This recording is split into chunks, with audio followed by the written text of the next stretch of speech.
Hello everyone, it's Laurel Beard here with another card making video for my Simply Card Making video series.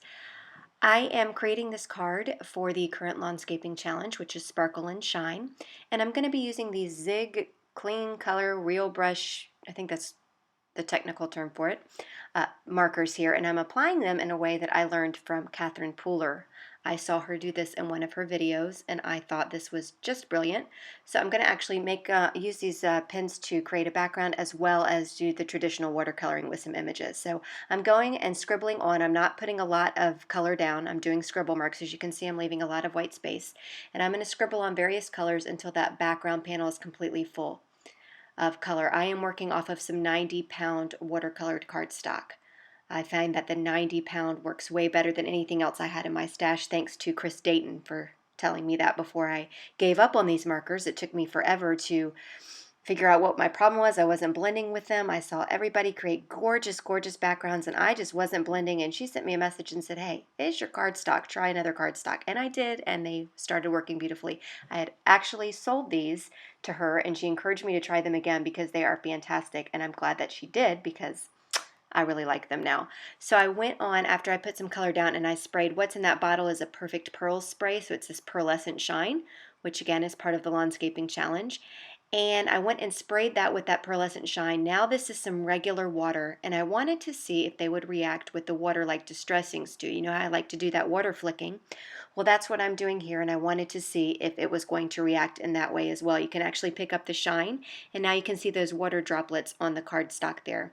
I let it sit for 2 or 3 minutes, and then I dab some of it away with my towel there, and you can see the water splotches really reacted with these zig markers. And you can also pick up the shine from the Perfect Pearls mist that I put down to blend them all together. So I was pretty happy about that. A little shine, a little water flicking, you know, it's outstanding. It's a great combination. So this is a stamp set from Lawn Fawn. It's from their new release. I think it's called Fantastic Friends. I'm not exactly sure, but it will be linked below if you're interested. But I took some different images from that stamp set, and I didn't have my Misty at the time. I wish I did. I let my friend borrow it so she could see if she would like it. So I'm using an acrylic block. I'm just going to ink up all of those images with some pigment ink, VersaFine pigment ink. And the reason why I'm using pigment ink is because it stays wet longer, and I'm going to heat emboss these images with some clear embossing powder. Anytime I do watercoloring, 99% of the time, I heat emboss my images because you maintain that crisp black line when you do watercoloring, and also the heat embossing kind of raises up the edges, the outlines of the images, so they act as a barrier to help keep your watercolor inside, which I need help with. I was never one for staying inside the lines in kindergarten. I got in trouble for that all the time. So I'm going to go ahead and heat set that, and then I'm going to stamp one more fishbowl off camera, and then we'll be ready to put the card together. So here I am doing some traditional watercoloring with the zig markers. Now again, I'm working off of that 90-pound watercolored cardstock, and I did not wet my paper first. I am putting down these pens dry, going in with a couple of different colors, and then I'm going to blend them out with the water. And I'm going to continue to do that with all of these images here. So I'm going to stop yapping, and I'm going to turn on some music, and you can just watch me. I just cannot believe how these pens blend. I mean, you guys don't understand how much trouble I was having. I mean, I spent hours trying to blend these things, and finally I said, forget it, I don't want them. I'm going to sell them to someone who knows how to use them. And Chris told me it was the paper, and I didn't believe her, but she encouraged me to try it, and I did. So you'll see how easily these blend together. And these markers have a real brush tip. It's not a felt tip like some other markers. So you can go in and add these brush tips over water. Like if you put water down on your cardstock first and then you add in the color, you can totally do that because these are actually, you know, the tips like a paintbrush. So they're fantastic, and they're very unique, and they're also portable. You can take them with you where you want to go. And you can also use these without any water. If you really wanted some intense colors, you can just combine the two colors and just color and not add any water whatsoever, and you would get a really cool look too. But in this instance, I'm going to do some watercoloring. So again, I'm going to stop yapping, I'm sorry, and you can just watch me color.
Alright, so all my coloring is done. So now I'm going to go ahead and run it through my die cutting machine. And then I get all these cute little cutouts. I just love it. Now I didn't have a wave die, so that is actually a die set from Fawn Stitched Hillside, I believe. And so I'm turning that into some waves. So I went ahead and die cut that with some vellum, some awesome vellum by Ellen Hudson. It's super thick vellum and I love it. So I die cut that with the vellum, and now I'm trying to figure out the placement of where I want to put everything. And I adhere my vellum with the Multi-Matte Medium by Ranger. I absolutely love that. Now I took that little Quilled Creations tip thing and put it on my bottle, and I just don't like it. I'm just going to go back to the bottles that they came in and not put a tip on it. It just doesn't work for me. I had to squeeze, squeeze, squeeze. Half the time the glue didn't come out, and then it came out too fast. So I know a lot of you use that tip and are very successful with it, but for me, I'm not using that anymore. So I'm using this because it's a matte glue and it adheres the vellum down. Now they have runners and stuff for vellum, but I've not been successful with that. So I just like the glue because it does dry matte and it's super strong. Now there is a little bit down there on the bottom on the pink that kind of looks wet. It's going to dry clear, but I wasn't sure, so I made sure to strategically place my fishbowl kind of right over that little spot right there.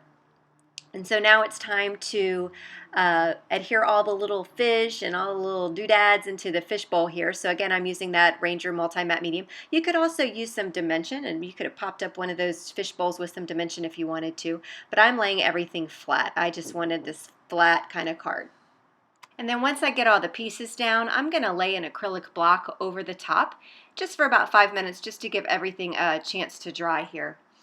So again, I'm using that glue with the tip that I can't wait to get rid of and get all my pieces down. So now I'm good to go. So I took the little heart from the same stamp set and I stamped that with that same ink, and then I think it's the fish food. There's 2 little circles in that stamp set. This might be the bubbles for the water, I don't know, but for me it's fish food.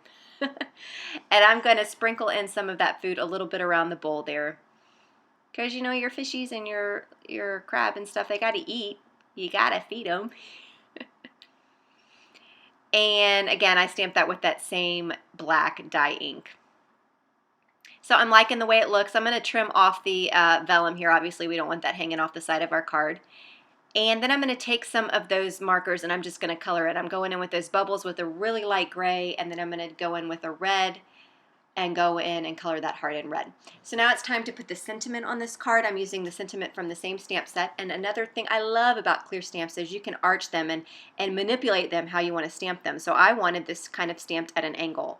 So I stamp on scratch paper first, and I'm satisfied with how it looks on the acrylic block, and then I'm going to go ahead and grab my little embossing buddy because I'm going to heat set this sentiment as well. So I'm sprinkling that on. Again, if you don't have something like this, you can use a dryer sheet or some baby powder, and that works just great.